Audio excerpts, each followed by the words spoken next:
자, 이번 시간에 이제 입문서 155페이지 장부 마감이 나오죠. 다음 보도록 합시다.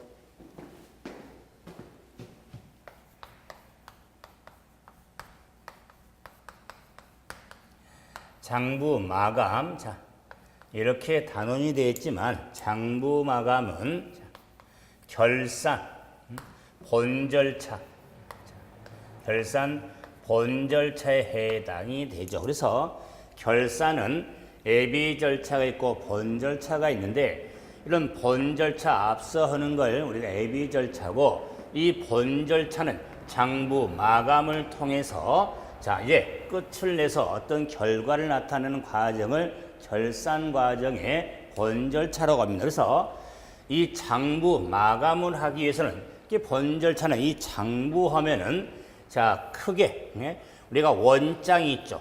자, 원장, 이 원장은 총계정 원장이 있겠죠. 개별 원장은 총 집합시키는 원장, 그 다음에 분계장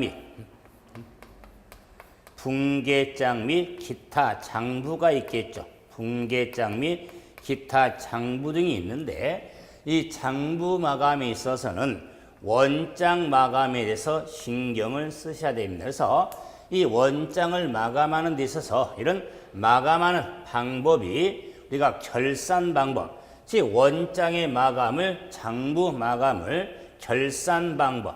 자, 그래서 결산 마감 방법에서 결산 방법이라고도 하는데, 이 마감하는 방법은 크게 두 가지가 있습니다. 그래서 그 두 가지는 자 영국과 미국을 위주로 하는 영미식 결산법이 있고 대륙식이 있습니다.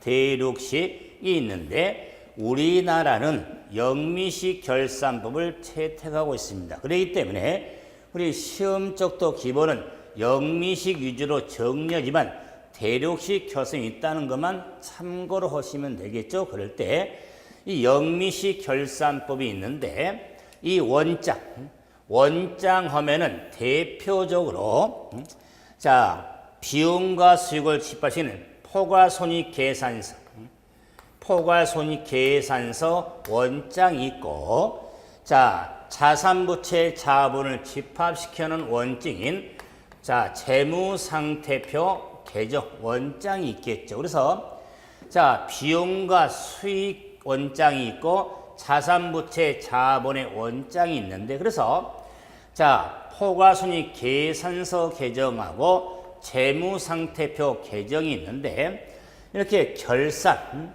장부 마감, 결산 방법에 있어서는 포괄손익 계산서 계정과 재무상태표 중에서 일반적인 공부하는 과정은요, 재무상태표 계정을 먼저 확인하지만 결산 방법, 결산은 화살표로 하면은 이런 의미여서 포괄손익 계산서가 먼저 마감이 되고 그 다음에 재무상태표 계정이 마감이 이루어집니다. 그 이유는 확인이 되겠지만, 그래서 뭐 CR과 FP 계정의 영미식 결산은 손익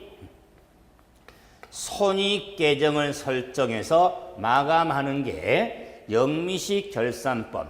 그런데 재무상태표 계정은 차기 이율,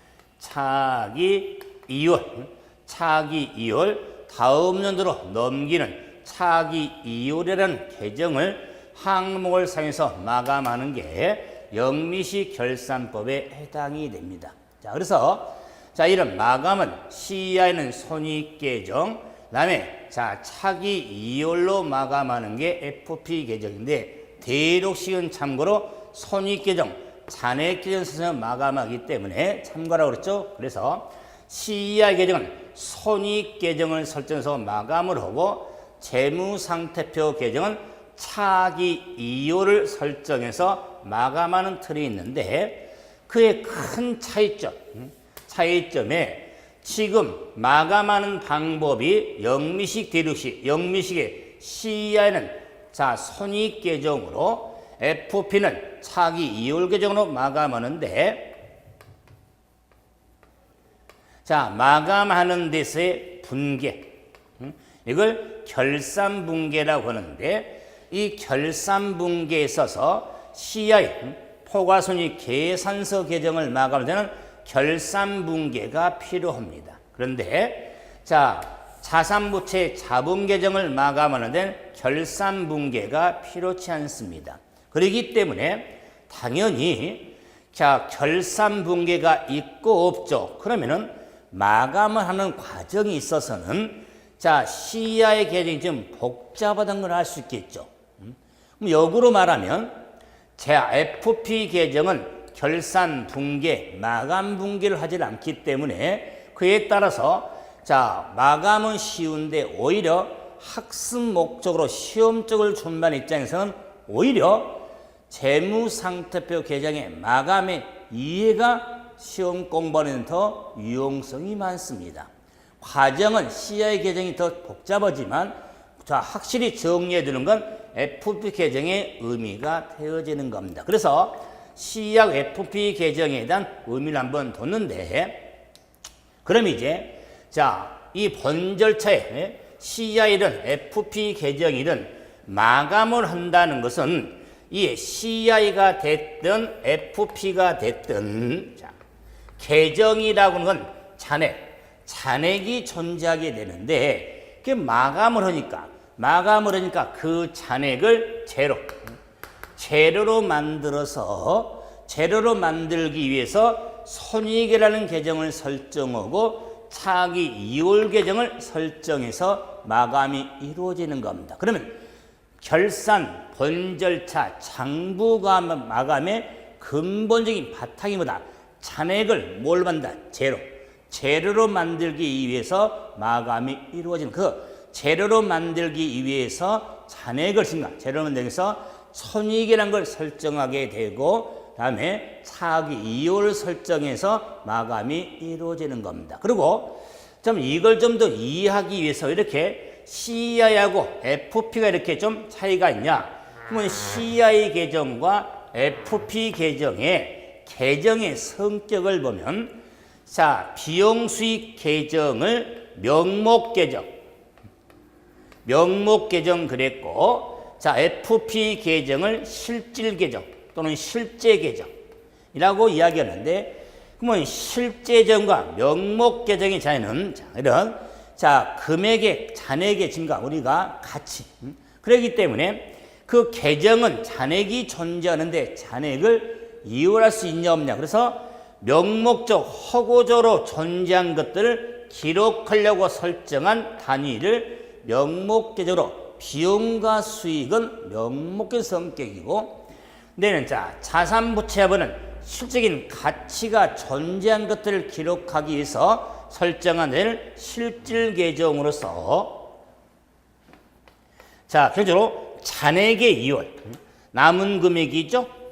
자, 이 계정이라고 하는 건 잔액이 존재하는데 이 잔액에 대해서 말 그대로 이율 넘길 수 있냐 없냐 그래서 잔액이란 걸 명목 계정은 이율할 수가 없죠.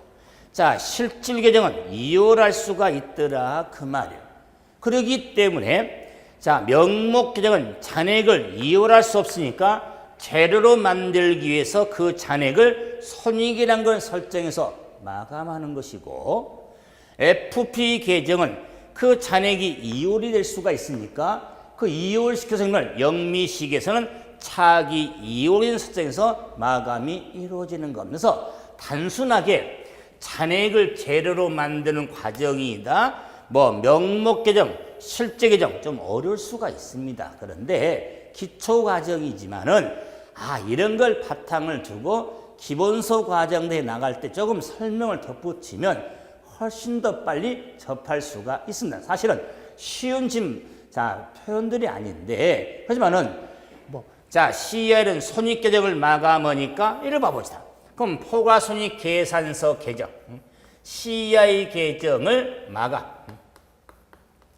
마감하는 데 있어서는 결산 분계가 필요하니까 크게 과정적으로 네 과정을 겪게 됩니다. 네 과정을 우리 인문서 교재에는 요 네 과정의 틀을 뭐 세 과정으로 크게 정리하는데, 저는 첫 번째 과정을 보면은 손익을 설정하기 때문에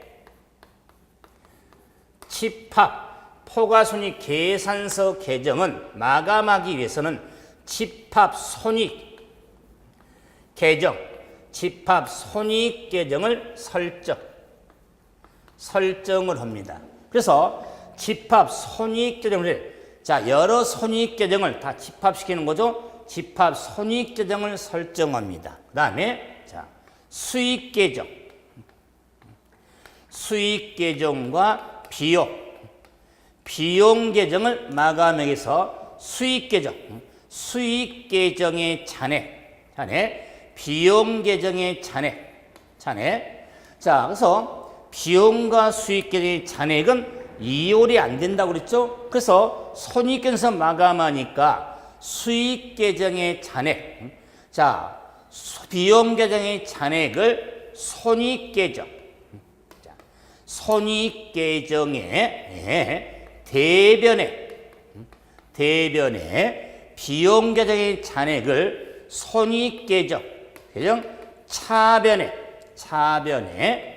수익과 비용 계정을 대변과 차변의 대체가 필요하다. 그래서 이 대체란 말은 영어로 리프레스멘트, 장소, 자리를 다시 잡아주는 걸 대체라고 하는데, 이건 어떤 한 계정서 다른 계정으로 옮겨 적는 걸 대체라고 해서 회계 공부하면서 대체라는 용어가 많이 나옵니다. 뭐 대체한다, 대체시킨다 이런 표현인데, 대체는 계정서 계정을 옮기는 과정을 대체라고 하는데, 그랬을 때 이 수익 계정의 잔액을 손익 계정 대변에 대체하고 비용 계정 잔액을 손익 계정 차변에 대체를 하는데, 그러기 위해서 이 수익과 비용 계정 잔액을 막았는데 대체시켜서,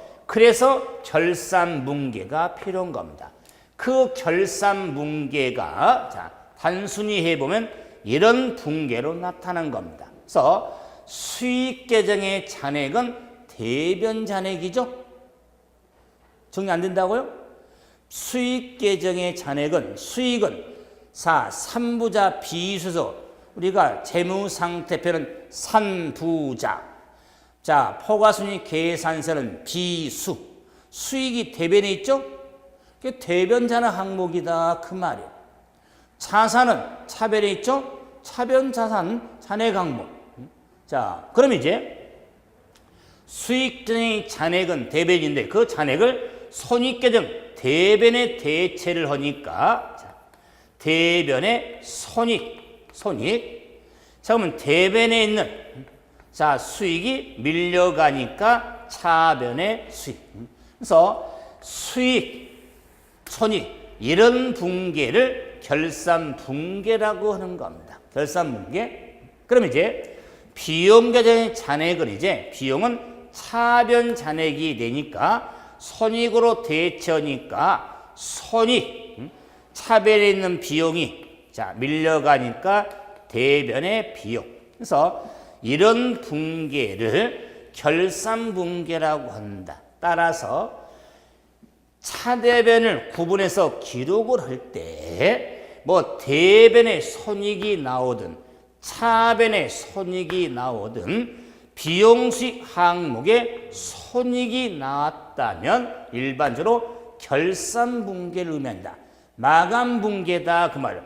기중에 하는 게 아니라 회계기간을 끝내고 결과를 나타낼 때 하는 분계로서 결산분계, 마감분계 의미를 좀 염두에 두셔야겠죠. 그래서 이 결산분계를 하시 보면은 수익 계정의 잔액은 대변인데 손익으로 바꿔졌죠? 대변은 그러면 대변에 있는 수익이 대변서 밀리면은 차변밖에 못 가는 거예요. 비용의 잔액은 차변인데 그 손익으로 대체가 됐으니까 잔액이 대체됐으니까 밀리면은 차별에 밀리면 대변밖에 없는 겁니다. 우리 자 회계는 분계는 차대변 구분해서 기록을 하니까 아니 차변 밀리면 대변 가야 되고 대변 밀리면 차변 가야지. 그러니까 늘면 늘고 줄면 줄잖아요. 자 그러기 때문에 자 손익으로 다시 대체가 됐으니까 그만큼 수익이 줄어들어야죠. 그 다른 변에 써야 될 거 아니에요. 그래서 항상 회계는 플러스 마이너스 증가 감소 이런 개념들을 항상 염두에 둬서 그래서 우리가 이제 다시 이제 원론적으로 기초적인 가도 그렇잖아요. 뭐 거래, 팔려서 결합관계 묻지도 따지지 말고 정리하는 그게 바탕이니까 그걸 또 계속 연결해서 생각을 좀 하셔야 됩니다. 그래서 왜 회계가 힘드냐? 뭐 규정 자체 과정이 딱딱 정리되지만은 여기에 원리가 필요하니까 그 원리의 이해를 하는데 조금 시간이 더딘 건 맞습니다. 역으로 말하면 원리의 이해를 조금 원리를 정리해 두면요. 뭐 민법이나 시설개론에 비해서 훨씬 더 회계는 안정적입니다. 점수 큰 변도 없다 그 말이에요. 왜? 원리는 이해잖아요. 암기가 아니잖아요. 그럼 암기는 시간에 한계가 있잖아요. 근데 원리 이해는요. 아마 지금 기본 원리를 이해해 두면요. 회계 처음 접하신 분들은 나중에 좋은 결과에서 만약에 이제 관리사무소 뭐 업무를 한다 할지라도 나중이라도요. 원리는 잊어버리지 않습니다. 한번 몸해 두면은 기본 회계책 내용도 좀 잊을 수 있지만은 원리는 변함이 없습니다. 그러기 때문에 이 기초 과정의 큰 저는 회계의 틀은요. 원리에 대한 기본적인 바탕을 한번 몸에 배도록 그런 과정을 하는 과정의 의미가 되니까 좀 어려운 편도 나오고 쉬운 편도 나오지만 이런 과정들을 정리가 돼야겠죠. 그래서 수익 계정의 잔액을 손익의 대변에 비용의 잔액을 손익 대변에 대체를 시킨다. 자, 그러면 이제는 네 번째로 손익으로 대체가 되기 때문에 손익계정, 이 손익계정도 잔액, 손익계정에 잔액이 존재하는데 이 손익계정의 잔액을 자본금 계정의 대체가 이루어집니다. 자본금 대체가 이루어진다. 이 손익계정의 잔액이 차변이냐 대변이냐 전일 때는 자본금 계정 차변과 대변에 재는데 손익계정의 잔액을 자본금 대체되니까 이걸 뭐 좀 있으면 주식회사에서는 자본금 대신에 잉여금 또는 결손금의 표현을 쓰는데 이 기초 과정이니까 하면 이 잉여금이나 결손금보다는 자본금 계정의 대체로서 이렇게 확인하시고 자 주식회사 회계에서의 이 잉여금과 결손금 과정에서도 기본서 과정서 정리를 하게 될 겁니다. 그러면은 이게 포괄순이익 계산서 계정에 마감하는 과정이 되는 겁니다. 그러면은 자 입문서 156페이지에 봐보시면 수익비용 계정 마감의 설명이고 자 손익 계정의 마감의 설명이 된다 그 말이에요. 자 그러면 이제는 이걸 서로 이제는 마감을 한번 해봐야겠죠. 그래서 예제 4번 봐봅시다. 하나씩 차분하게. 자 4번에 임대료, 수수료, 수익, 급여, 이자 비용 네 자료가 나뉘어요. 그래서 한번 자료를 좀 확인하기 위해서 네 자료를 한번 만들어 보죠.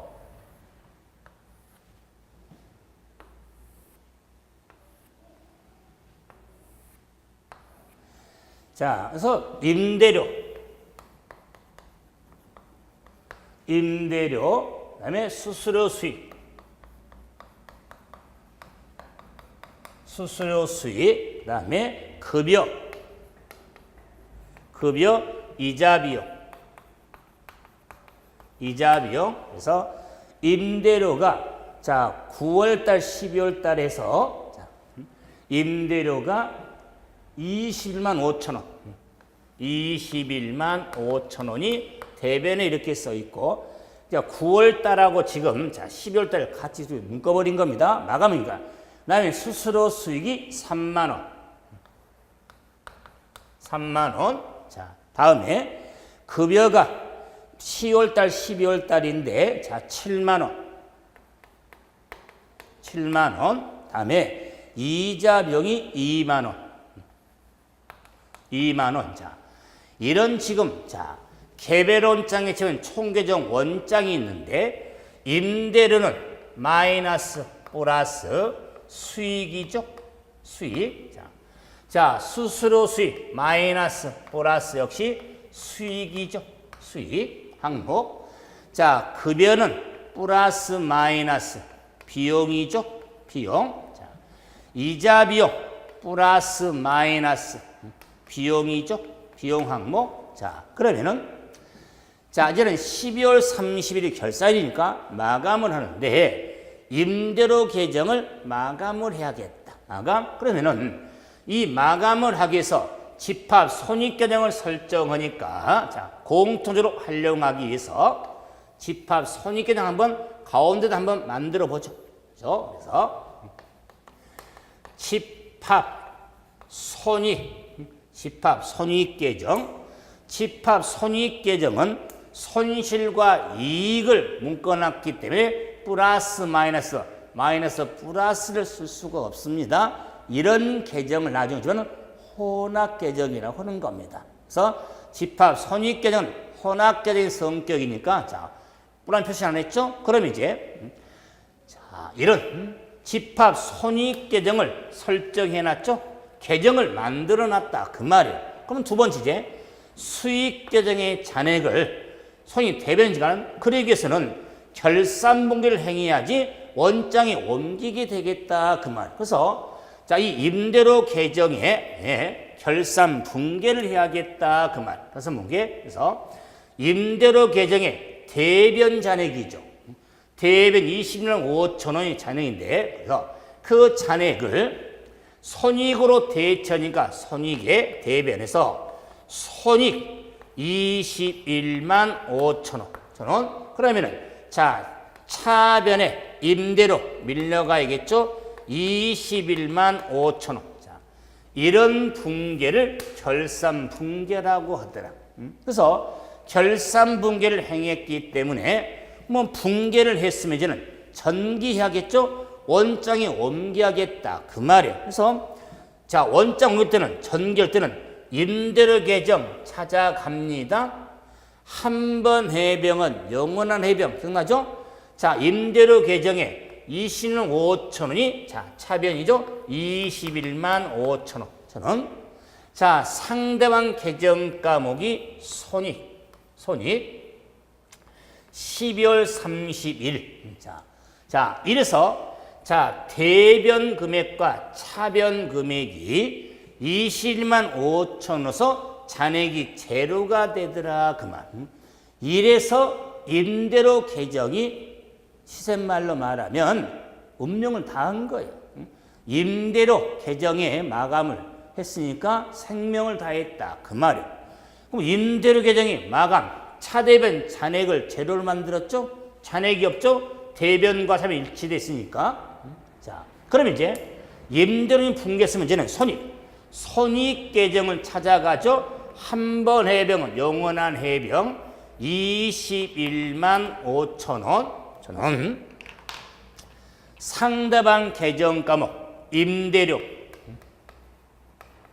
12월 30일. 이게 결산 분계에 따른 손익의 대체가 이루어지는 겁니다. 그래서 임대료 계정 마감이 됐고 집합 손익 계정의 대체가 돼서 임대료 원장의 마감이 끝나는 겁니다.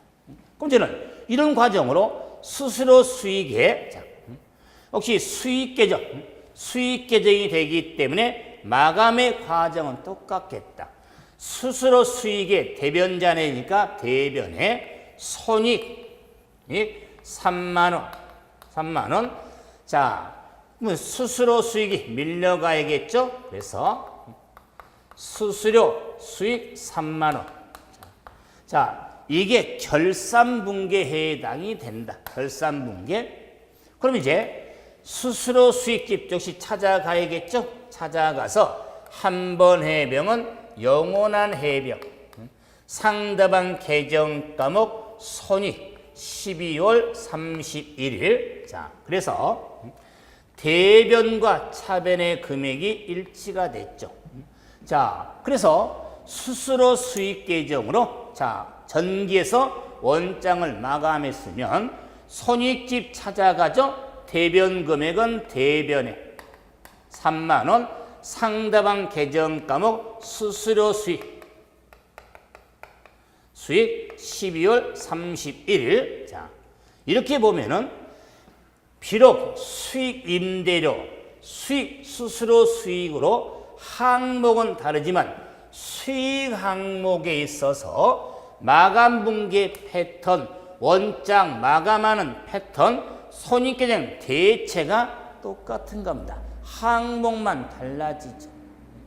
자, 그러면 어떤 수익 계정이든 다 이런 식으로 마감이 이루어지는 거야. 그럼 이제는 비용을 한번 해보죠. 자, 비용. 자, 비용 계정 잔액을 순위 차변에 대체하니까.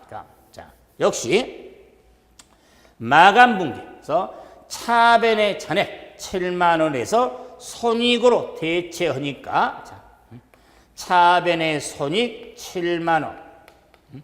자, 차변은 비용 급여가 밀려가야겠죠? 대변의 급여 7만 원. 자, 그래서 이런 결산분계를 행했다. 그럼 결산분 행했으면 비용집 찾아가죠? 한 번 해병은 영원한 해병. 상대방 계정 과목 손익 12월 30일. 자, 이래서 자, 차변의 잔액을 재료로 만들었다 그 말. 재료로. 그래서 저는 급여라는 비용의 운명을 다한 겁니다. 자, 그럼 이제는 손익계정 찾아가죠. 찾아가서 자, 손익 찾아가죠. 자, 찾아가서 차변 금액, 차변에 7만 원. 7만 원. 상대방 계정 과목 급여 12월 31일. 자, 이래서 급여라는 원장을 마감을 통해서 손익계정 대체가 이루어지는 겁니다. 자, 그럼 이제는 이자 비용도 한번 해보죠. 역시 요 이자 비용이 있어서 차변 잔액을 손익으로 대체하죠. 손익 2만 원. 자, 그러면 비자 비용이 밀려가니까 이자 비용 2만 원. 자, 이런 결산 분계를 행했다. 분계를 해야 정기하는 겁니다.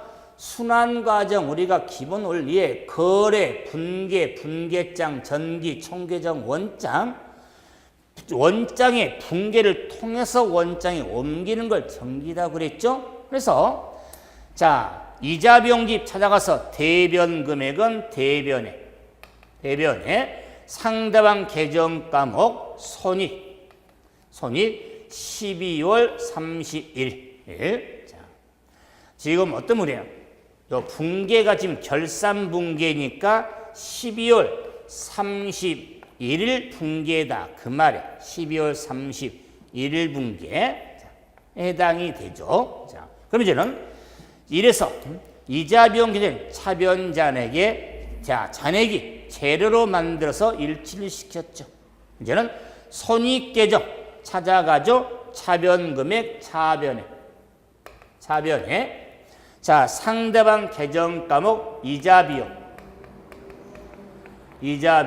12월 31일. 자, 이래서 임대료 계정 수수료 수익의 수익 계정, 그러면 비용 계정, 자, 급여 비용과 이자 비용의 비용이지만은 결산 분계 패턴, 마감 패턴에 수익 계정의 원장을 보면은 마감은 차변의 손익으로 마감이 되고 수익은 비용은 대변의 손익으로 마감된 이유는 수익은 플러스가 잔액 존재죠. 대변 잔액 항목이니까 수익은 내 비용은 차변 잔액 항목이 되니까 대변의 손익으로 마감이 이루어지는 겁니다. 이래서 수익과 비용 계정의 마감이 이루어지는 것. 그럼 이제 끝이 아니에요. 이 손익계정, 손익계정을 마감해서 대체했으니까 그 손익계정 잔액을 자본금에 대체한다고 그랬죠. 그렇기 때문에 이 손익계정을 대해서 자본금 계정에 대체가 되니까 예를 들어서 자본금 계정이 이미 있겠죠. 그러면은 자, 이 손익계정의 잔액을 보니까 차변금액이 9만 원, 대변금액이 24만 5천 원이죠. 자, 그러기 때문에 자, 15만 5천 원이 잔액이 존재하죠. 15만 5천 원이 잔액이 존재하겠다. 맞네요. 자, 그러면 그 잔액에 대해서 자본금에 대체하기 위해서 결산분기에서 자, 손익의 대변 잔액이죠. 15만 5천 원이 자본금으로 대체가 되니까 자본금 15만 5천 원. 자, 그러면 10만 5천 원이 자, 집합 손익의 15만 5천 원. 자, 역시 손익이 나왔다면 결산분계죠. 그래서 손익계정 마감설 결산분계를 통했다. 이게 분계를 했으면 이제는 전개하겠죠. 뭐 손익이라고 써도 되고 앞에 집합 써도 됩니다. 묶어놓은 거니까요. 자, 그럴 때 집합 손익계정 찾아가죠. 차변금액 한 번 해병은 영원한 해병. 그래서 15만 5천 원, 15만 5천 원. 상대방 계정 과목 자본금 12월 30일 역시 분계 12월 31일 분계죠. 자, 이래서 이 손익계정의 차변의 합하고 대변의 합이 일치가 됐죠. 자, 그래서 자고로 마감이라고 하는 것은 잔액을 재료로 만드는 과정이에요. 자, 그래서 손익계정의 차변의 합 24만 5천 원. 그러면은 24만 5천 원. 24만 5천 원. 대변도 24만 5천 원. 잔액이 재료다. 그 말이야. 이래서 원장 마감이 이루어지는 거야. 자, 그럼 이제 자, 자본금 계정에 대체가 되는데 대변 금액은 대변에 15만 5천 원.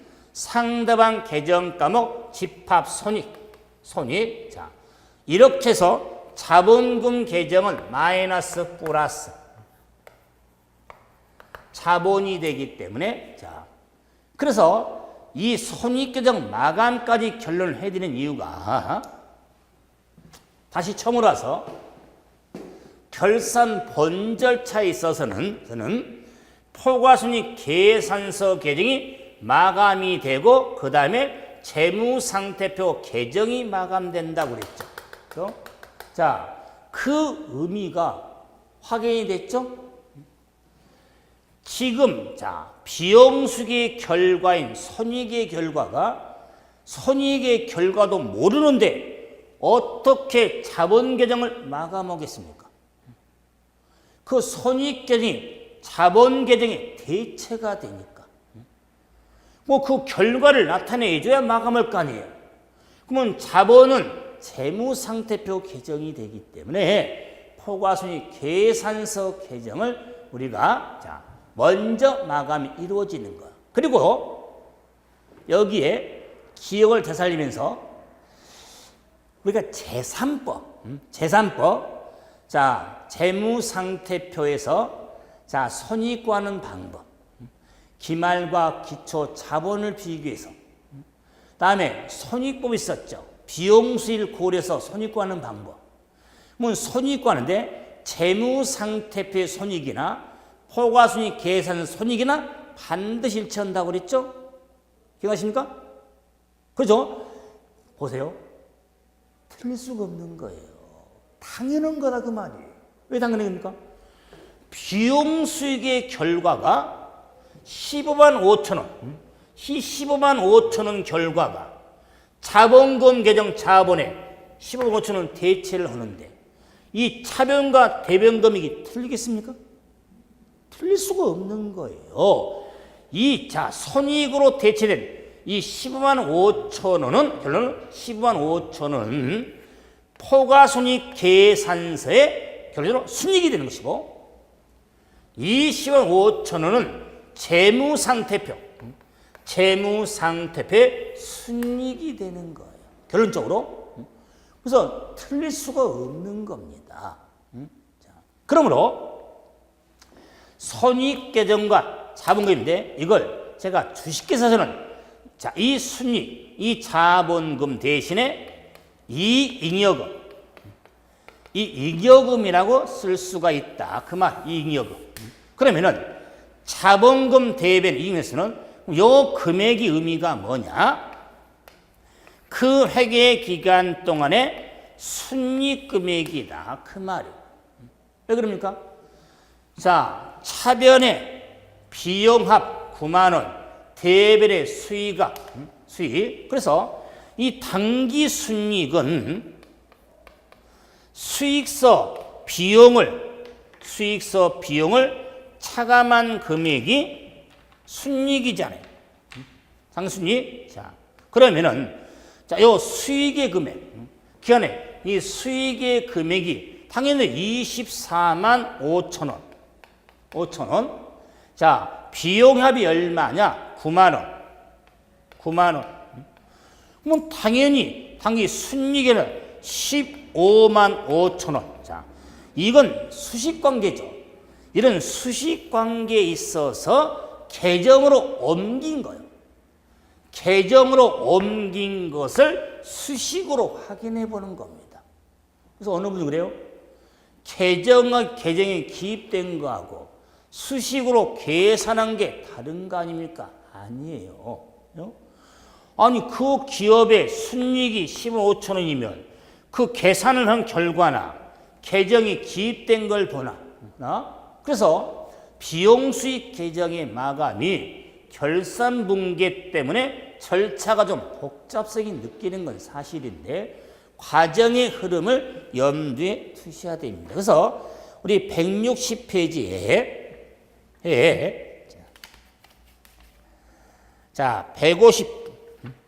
158페이지죠? 158페이지 한번 봐보시면 집합 손익계정에 잉여금, 이 잉여금이나 써놓고 그 가로에 당기 순이익을 써놨죠. 그리고 그 위에 가로 3번에 당기 순이익 대체라고 써놨죠. 그 지금 계정을 요 집합 손익계정의 의미를 우리가 대체로서 분계를 해둔 겁니다. 그렇기 때문에 요 자본금 대신에 저는 기초과정에서는 자본금 의미를 둔다고 그랬죠. 네, 주식계산은 이 잉여금이라고 두는데 그러면 자본금이 대변에 있다. 잉여금 이 10원 5천 원 금액은 당기 순이익 금액의 의미가 이루어지는 겁니다. 그래서 정리합시다. 뭐 이것저것 말을 많이 하다 보니까 아마 처음으로 이 기초과정이라고 우리 과정을 공부하다 보면 이러니까 회계가 어렵다고 하는구나. 뭐 교수님은 쉽다고 확실히 아닌지 모르지만 뭐 왔다 갔다 하면서 뭐 편하게 하는데 처음 접하는 입장에서는 힘들 수 있는 건 사실이에요. 그런데 제가 이 과정에 여러분이 제가 강조점 하나가 있죠. 거래, 분계장, 전기, 총계정 원장이 흘러가는 과정. 분계, 전기. 분계를 통해서 원장이 옮겨야겠죠? 자, 그러면서도 분계에서 전기를 할 때 한 번 해병은 영원한 해병. 분계 시 차변의 금액이 결정되면 전결대로 금액은 변함이 없다. 계정 과목을 전기할 때 상대방 계정 과목을 쓰는 것. 그래서 자, 분계서 전기할 때 임대료 집 찾아가지만 차변 금액 차변 상대방 계정 과목. 자, 물론 집합 손익 계정을 했을 때 자본금 계정 찾아가서 대변 금액 대변 상대방 계정 과목 손익. 논리 변함이 없어요. 이런 걸 과정으로 이제 왜 갑자기 막 분계 전기하는데 과정을 두느냐? 두 번째로 왜? 자, 비용 수익 계정을 왜 마감을 먼저 하게 되는지. 결론 나왔죠? 손익의 결과가 나와야 그래야 자본금이든 잉여금이든 자본 계정의 대체가 돼야 되니까 비용 수익을 먼저 마감한다는 것. 그러므로 C야에 따른 손익의 결과와 F표에 대한 손익의 결과는 반드시 일치하는데 당연하다 그 말이에요. 그래서 이런 마감을 통해서 이 집합 손익 계정을 가지고 재무제표인 포괄손익 계산서를 뭐 계정식이 됐든 보고식이 됐든 형식으로 보고가 이루어지는 겁니다. 이걸 우리 그냥 재무제표까지 만드는 과정에 원장 마감을 한번 하는데 포괄손익 계산서 계정 마감을 한번 해드려 봤습니다. 이제는 다음 시간은 재무상투비 계정 마감을 하도록 하죠. 자, 수고하셨습니다.